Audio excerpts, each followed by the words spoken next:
dans sa propre capitale, Amman.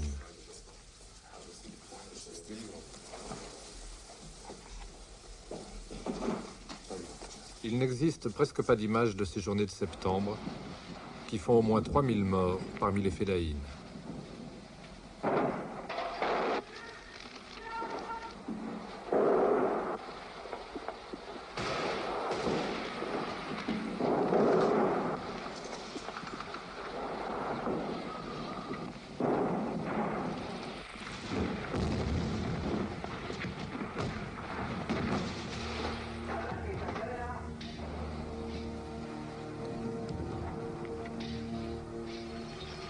Dans les territoires occupés, l'on vit au rythme des couvre-feux et des nouvelles de l'extérieur.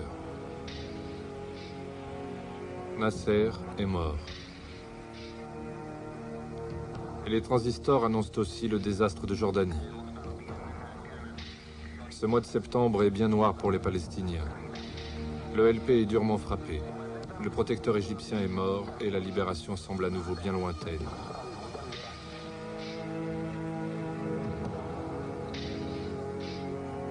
Avec Arafat, 50 000 Palestiniens quittent la Jordanie, d'abord pour Damas, puis pour le Liban, où l'État est trop faible pour contrôler leur action.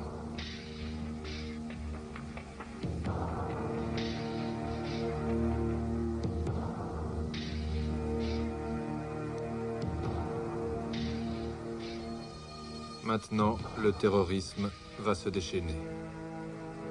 Et pour commencer, le Premier ministre jordanien, Wasfi Tal, assassiné pour venger les morts d'Amman.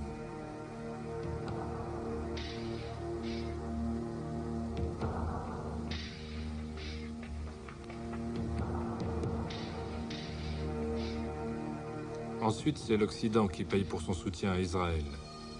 En Hollande, en Italie, en Allemagne. Septembre 72. Aux Jeux Olympiques de Munich, les athlètes israéliens sont pris en otage.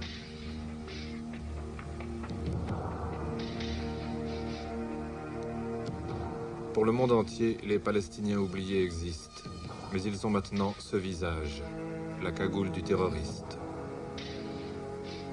Et le monde entier a peur. Les Allemands donnent l'assaut. Les fédayines, les athlètes, presque tous sont tués. Un communiqué triomphal signé d'un sigle inconnu, Septembre Noir, revendique l'attentat. Le communiqué vient de Beyrouth. Au Liban, ils sont 600 000 Palestiniens dans un pays grand comme un mouchoir de poche. À l'entrée des camps de réfugiés et devant les bureaux de l'ELP, des Palestiniens en armes font la police. There is no organization called Black September within the frame of the PLO. We believe that Black September is a legitimate child of the September massacre in Jordan. September is a state of mind amongst the Palestinians. The Palestinians have been frustrated for the last 20 years. The world has not listened to them. They have been living in caves, in tents, under the worst conditions, under the worst situation that a human being can live. They have appealed to the United Nations.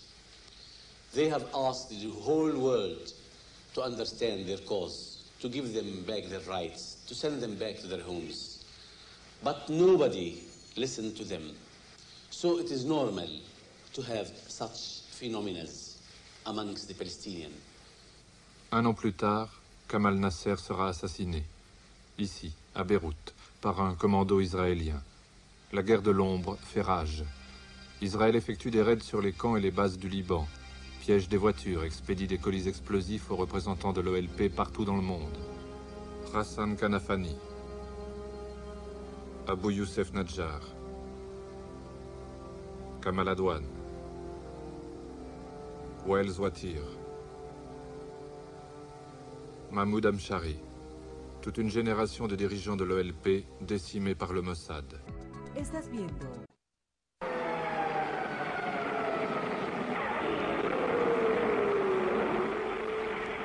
Le jour de Kippour, la fête du Grand Pardon. Les Égyptiens ont traversé le canal de Suez et 800 chars syriens déferlent sur le Golan. Les réservistes se précipitent au front, mais il est déjà trop tard.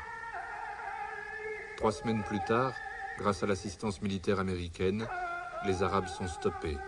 Israël n'a pas perdu la guerre, mais cette fois le prix est lourd. 2500 morts. Pour Anwar el-Sadat, la défaite est presque une victoire. Il a plongé Israël dans le deuil et dans le doute, il a lavé l'affront de la guerre des 6 jours. Il va maintenant pouvoir préparer la paix des braves.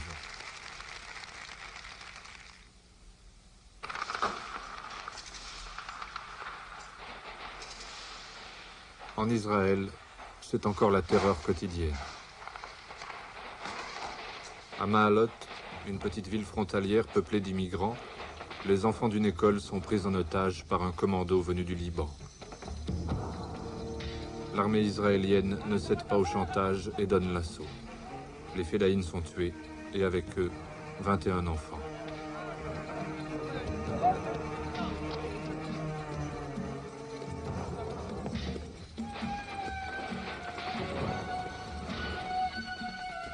L'ELP ne condamne pas la prise d'otages de Maalot.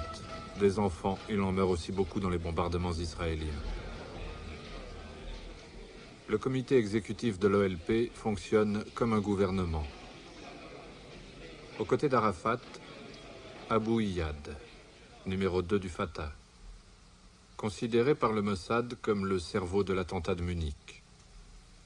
Comme d'autres, il a évolué. Il pense qu'il faut changer de stratégie et que la lutte armée doit maintenant déboucher sur le combat politique.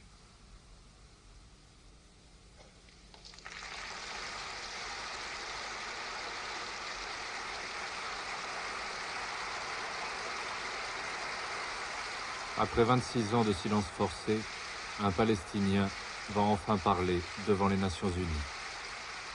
Les gouvernements occidentaux ont eux aussi évolué. On soutient toujours Israël, mais les Arabes tiennent la clé du pétrole. C'est une arme qui pousse les Occidentaux à négocier et à entendre la voix des Palestiniens.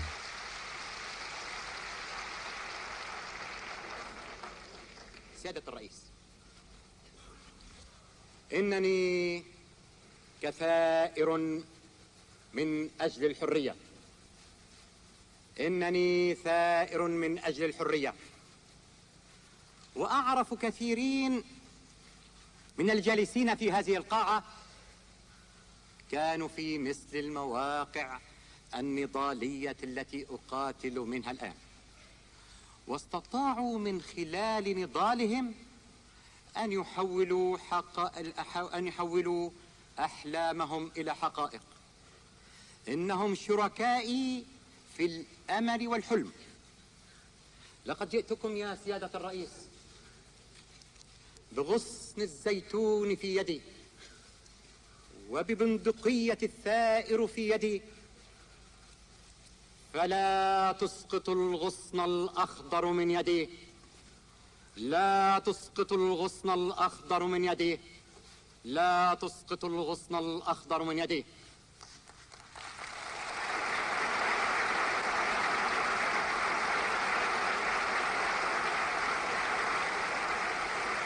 Il a parlé, mais il n'a pas prononcé le nom d'Israël.